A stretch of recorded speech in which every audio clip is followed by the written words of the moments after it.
any TV show you watch. You're going to make a decision about whether that's worth watching based on what the first couple of minutes are like. Same thing with pictures. And in this attention-starved economy where we're always on our scroll, always looking at feeds of LinkedIn and Instagram and TikTok and God knows what, right? Like we're constantly splitting up our attention to these very small micro bites, and we make decisions quickly about what's worth listening to and what isn't.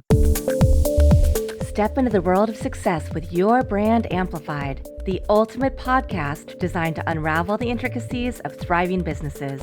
I'm your host, Annika Jackson, and I'm on a mission to uncover the stories, strategies, and secrets that have propelled entrepreneurs and business leaders to success. And this is something that a lot of brands get wrong in general, whether they're trying to tell their story online, whether they're trying to get new donors, financiers, whatever the case may be, is they go to all the different things in the product, like you mentioned with computers, the RAM, the gigabytes. So they talk about, we have this product and this product and this product, instead of talking about the benefits to the person who's listening. With tech specifically and AI, as you mentioned, there are new AI products coming out every day. I know that if I just put a really generic thing into an LLM, I'm going to get a sea of sameness response that's very generic, right? I know I need to tailor it. So what makes the difference between a really good tech pitch in this day and age versus one that's not going to hit the mark because 5 people are coming out with the same kind of product or the same case at the same time? Absolutely. Well, the analogy to what you just said around marketing based on the features of your product versus the benefits, the clear analogy in VC pitching is founders that are pitching the quality of their technology versus the outcomes that they can generate for an investor. So it's a very, very clear analogy to me. An investor's job is to make a great return for their fund. And ideally, they are looking to find that diamond in the rough, that needle in the haystack company that is going to be that fund returner, right? Meaning that if they have a $100 million fund, their $2 million investment in your company might somehow be worth $100 million once they go public, in which case they have returned that entire fund in just one investment, right? And so when you think about it that way, you have to make the case that you are building an absolutely remarkable company. Not an average company, not a solid company, not one that is going to, be profitable and stick around for a long time, like a truly remarkable company. And the truth is that there's no clear evidence that that's the case, right? Because you're in sort of the first inning of this company's journey. And so you are talking about a game of belief. You are talking about making a case that your vision is likely to be true one day. And so if you don't have a massive amount of data, you have to have a very clear story. Now, you can still use evidence to make that story sound more realistic, but I think that the best ones combine that creativity and mastery of narrative, painting a picture about the future of the world, right? Like, I worked with this company that told investors that one day we are all going to have robots in our homes, right? To some people, that sounds absolutely ridiculous. But when you think about it, there was a world where we did all of our dishes by hand, and then we had a dishwasher. I mean, dishwasher is almost like a robot for your dishes, right? Yeah. It really is. Yeah. We have smart homes, we have Teslas and cars that drive themselves. You say, okay, well, actually, there's a few things there that make this sound a little bit more believable. And then you think about, too, I mean, how do we want to spend our time as humans on this earth? Like, we have more of a belief and understanding now that our time is very, very limited, right? So how do we want to spend our time? Do we want to spend it doing chores, doing the dishes, doing our ironing, sweeping up the floor? Are we designed to be doing chores, or are we designed to be living our lives, spending time with family, learning, traveling, experiencing the richness of life on this planet, right? So you start to say, well, actually, there is a human need to have a sort of automated machine that actually start to do these chores for you, these repeatable tasks. And oh, by the way, that we have had this major technical breakthrough where now we can mechanically create things that look and function like hands. And you think about like the millions of nerves and receptors and movements and grips and positions on a hand, like that previously was not really achievable by robotics. And so all of a sudden you're starting to make this case that, hey, this feature isn't so ridiculous, it's actually quite believable. And so you started to kind of hook me emotionally. You started started to hook my heart. And then you start to pair that with the data around the market size and around how, oh, we've got this really interesting supply chain to create these parts in a cost-effective way. And so really, the best pitches paint a very inspiring and compelling vision of the future that starts to change your mind, that starts to have you believe in a different version of reality to one that exists currently, and pairs that with some very thoughtful business logic about why, if that version of reality is true, this has to be an incredible business opportunity for you as an investor. That's what the best ones do. Versus, hey, I can make this cool robot, has all these features, and we think we can make a good, there's no emotion. So I think that's what the best ones do. They convince the heart and they convince the head. They pair the beautiful storytelling with logic and the evidence and the data as well. And what's so funny, I'm thinking about some different AI conferences I went to last year and the different robots that they had. And they're more like, oh, cool, let me take a picture with this robot. But there was no storytelling about the best use cases and what this will really help in our lives. Whereas I think about the little Coco delivery robots. I live in a suburb of Los Angeles, so we don't have them here. But I recently had food delivered to a friend. A friend passed away, so food delivered to her husband and their son. And I didn't realize when I was ordering from a local restaurant that a Coco robot, was going to deliver, but it made sense for where they live because in the city, right? And then it turned out, I'm not close to them. So he calls me, what's the code? I'm like, I don't know. What's the code? And then I've, finally found the place where it's like, oh, I can just unlock on my phone. So I just had to push this one thing on my phone. It'll unlock and he has his food. Somebody had to think about that, had to think about the fact you might be getting delivery for somebody else, right? But to me, that was a really great example of seeing the story in action. Because usually the stories you see on social are like, oh, the two robots, they can't get past each other. They're trying to navigate through this water or whatever. But that was like, this is why this is such a great tool. It's not just about yes, it's about ease of delivery. Yes, it's about not having to park or find parking in high density areas, but it's also that story to me of how he's able to help my friend's husband was exactly what made the impact for me.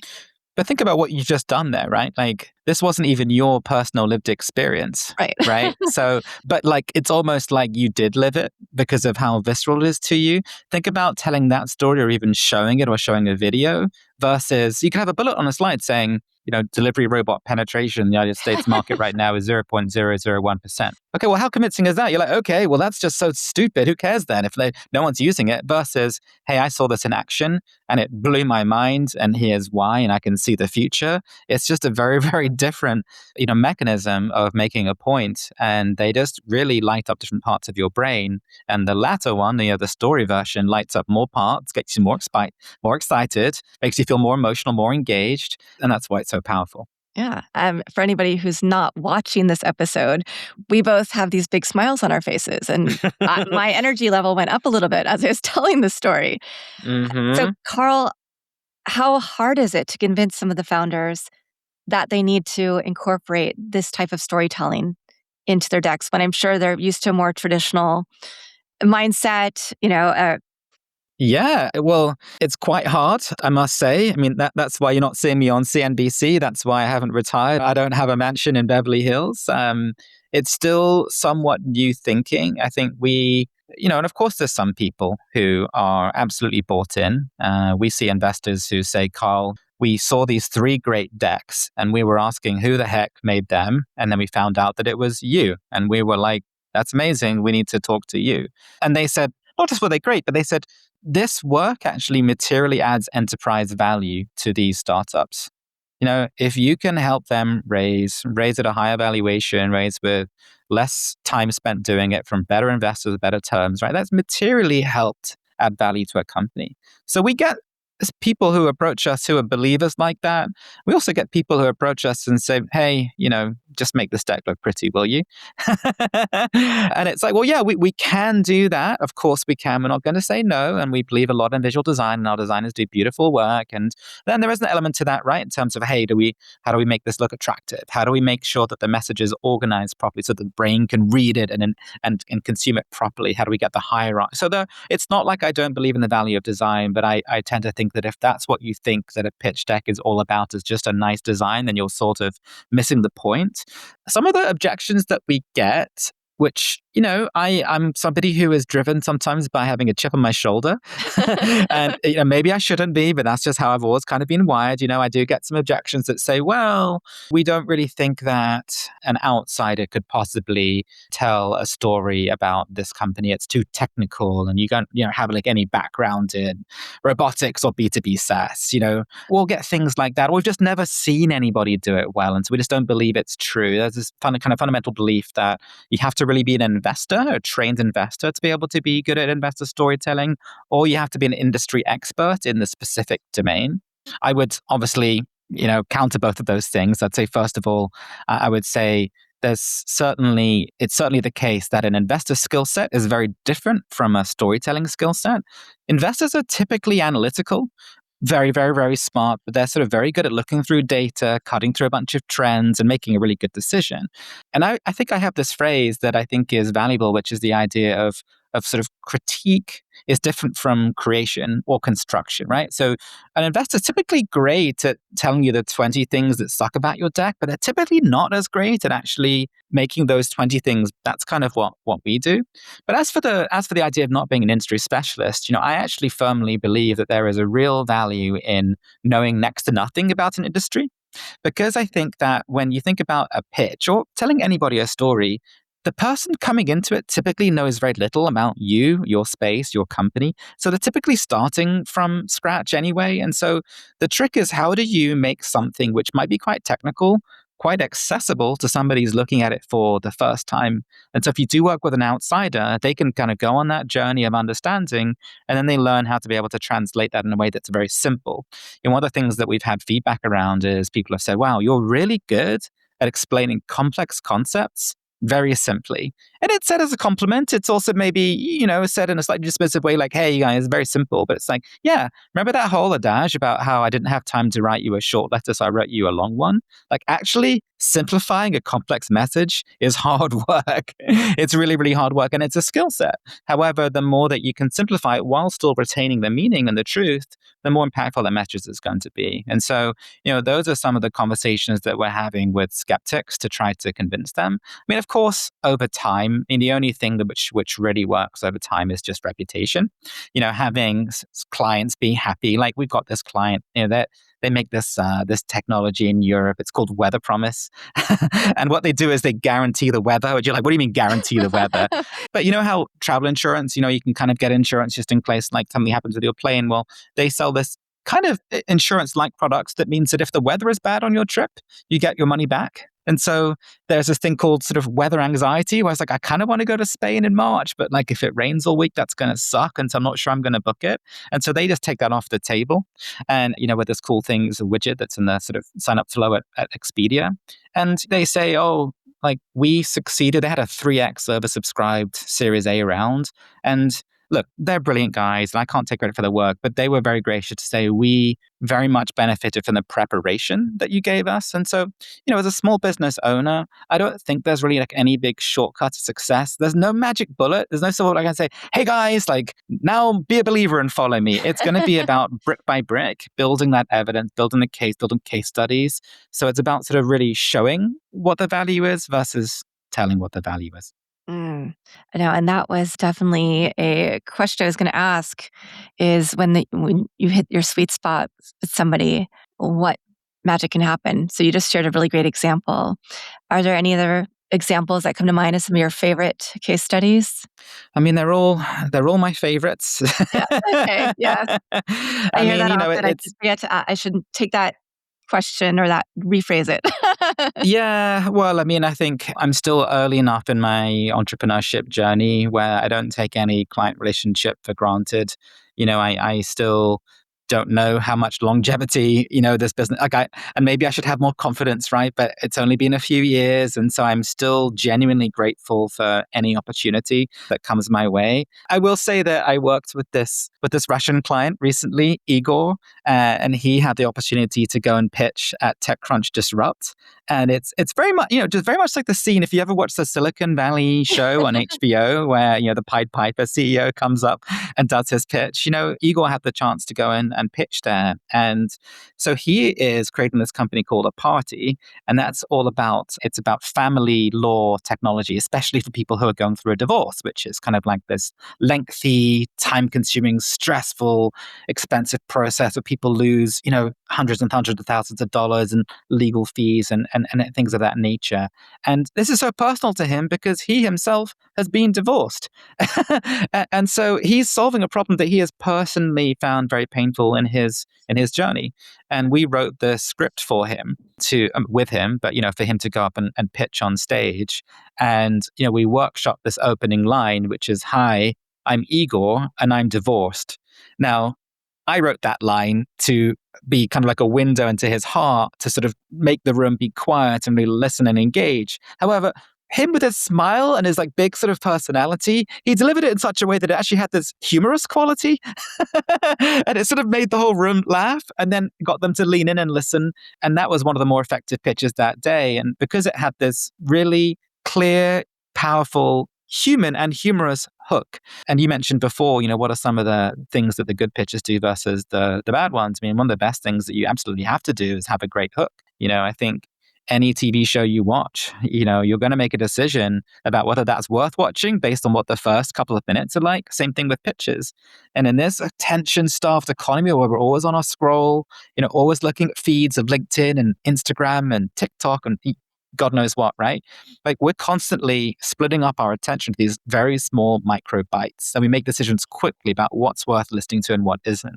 And so with him, I think what was beautiful was the hook and the delivery of it, which makes people then want to then listen for the rest of the story. So that was just fun and a recent personal experience that really kind of lit him up. And when we got to watch it on YouTube, we were like, okay, go Igor, like you legend. So you talked about, you have the pitch deck, the presentation, you have the prep for the pitch, the language you're going to use. What are some of the other things that investors are judging companies on, founders on, when they just walk into the room or get on the Zoom call or, have their meeting? Yeah, absolutely. Well, we actually work with a pitch coach, a presentation coach as well. So we have a former off-Broadway actor and former Hollywood scriptwriter. Her name is Molly, and she's amazing. And so once we've written the narrative and designed the slides and built the deck, she comes in at the end to help founders actually practice. And one of the things that she's really, really big on, well, she's big on everything. Like, for example, composition, lighting, if you're on Zoom, making sure that you actually show up the right way visually, use convincing hand movements, have the right sort of body language. Like there's all these things which are sort of subtle cues which convey some amount of confidence, some amount of authority in your subject. And so there's a lot of things that, and this is why I don't like it when people say, oh, I just need to have my deck be designed. That just tells me that you really don't understand how many opportunities there are here which can help you have an advantage. You're not thinking about all the tools at your disposal. The clients that I love are the ones who are like, hey, I want to be the best I can be, Carl. Like, let me come into the presentation mode lab, whatever it is the heck that you guys do, and help me be great. Those are the ones I love the most. But yeah, Molly helps think about the delivery of the story. She's talking about the tone of your voice. She says the word musicality a lot, which is sort of just the delivery and the pitch and the timing and the cadence and the pausing. She talks about disfluencies, which are the ums and the ers and the you-knows, the things which trip us up a little bit and also just kind of chip away at the convincingness of the pitch, things which just slightly devalue us, where we sort of, this sort of self-deprecating style that some people have. It sort of doesn't really work in pitching because it's really an exercise in building conviction and not being self-deprecating. And so there's a lot of these cues in language and in verbal and vocal delivery and in body language and visuality that also can really help a lot. And we actually do think of it as a performance. We do think of it as akin to an actor being on stage, where you actually can prepare for this to be delivered at the absolute highest level. And you're not sort of going in and winging it. You're more going in with a little bit of a script and certain points you're trying to hit. And by the way, even if you have to do this 100 times, the 100th performance of Hamilton is not worse than the first performance because they got tired or bored or they're sort of over it or they started like messing around, right? Like it's as convincing and as authentic as that first performance. Should be the same thing for pitching. And those are some of the things which people don't really think about that much, which are also really, really valuable as well. Fantastic. I have a slew of other questions that I could ask you, but we'll just say this conversation is to be continued. Would love Would to love to. see, yeah, how you're doing, even in a year, because we didn't even touch. I'm sure there are people out there who think, oh, I could just have AI create it, which that's a whole other thing. Yeah, that we could get into, but we will definitely have a revisit soon. Carl, thank you so much for coming on and sharing your journey, your perspective, some things that everybody needs to think about. I didn't talk to you about the cost because I'm sure that this is not a cheap service because of the intentionality, again, the structure, all of the things that you and your team have to pour into helping somebody put their best foot forward to raise millions, hundreds of millions, whatever the case may be. So I know we're going to have people go to presentationmode.co to get more information. I want to, of course, ask you, is there one final thought you'd like to leave with us? I mean, my biggest thing, which has really shaped so much of my recent journey and so much of my work, is really learning how to trust my intuition. We've all been on these journeys where we've had all of these experiences, learning through life, through work, through school, through lived experience. And I think my best decisions, both in terms of articulation of a pitch, life decisions, career decisions, have been the ones that I didn't overthink, the ones I trusted my gut. And that is really a journey that I think if more and more people could learn how to do that, they'd be surprised at the benefits to their life and to their work. And so that's the biggest thing which really springs to mind right now. Fantastic. And do you have a quote, mantra, verse, poem, words that inspire you to continue to do just that? I don't know that I do. I mean, I did mention the short letter and the long and the short letter because you don't have time to write a short one, you write a long one. So I think about things like that. I'm a big sports fan. I get a lot of inspiration through sports. You mentioned Houston. I'm a diehard Houston Rockets fan, by the way. Shout out to the Rockets. And I get a lot of inspiration from that. And I was just reading this story about Shane Battier, an NBA player who worked as hard as he did to become a pro player because of this ghost. And the ghost is this sort of kind of imaginary person out there who was out there working when he was resting, which propelled him to want to work as hard as he possibly could because it's believed that there was somebody who was out there working even harder than he did. And I think about things like that. I think about how do I maximize the opportunity that I have on this planet with the skills and the talents and the personality and the energy and the time that I have so that I can feel like at the end of the day, I've really left it all on the table and didn't live with any regrets. And so I don't have a perfect quote, but this ghost story really resonated with me that I read today. And I think about things like that because I think that with our lives, our work is the biggest thing that we spend our time on other than sleeping. And so why not try and make your work as enjoyable and have as much fun as you can and make it as impactful as you possibly can as well. Fantastic. I love that. I'm going to have to look that story up. And here's a quote you can steal about kindness, going back to full circle moments. Be kind whenever possible. It is always possible. That's one of my favorite quotes from the Dalai Lama. And I really appreciate that you walk through life with that sentiment as well, bringing kindness into the world and bringing our values to everything we do. Absolutely. Thank you for sharing that quote. Yeah, you're welcome. Thank you to everybody who is watching this episode, listening to it on your favorite platform. I'll be back again with another amazing guest to share their story, their journey with you. Think about everything that Carl's given us today, things that I try to espouse often, if I can. Living within your value system makes it really easy to have a yes or a no. Carl, I love what you said at the end about really going with your gut instinct. It helps make and drive our decisions that much better. And usually if we don't second guess ourselves, we are at the right decision originally. And just thinking about how we're intentional about building our teams, how we're presenting and using storytelling as a really essential part of all the work that you do to make your work a little bit better. Thanks for listening or watching to this episode of Your Brand Amplified. Don't forget to leave us a rating or review on your favorite podcast listening platform. And if you want to learn more, check us out at yourbrandamplified.com.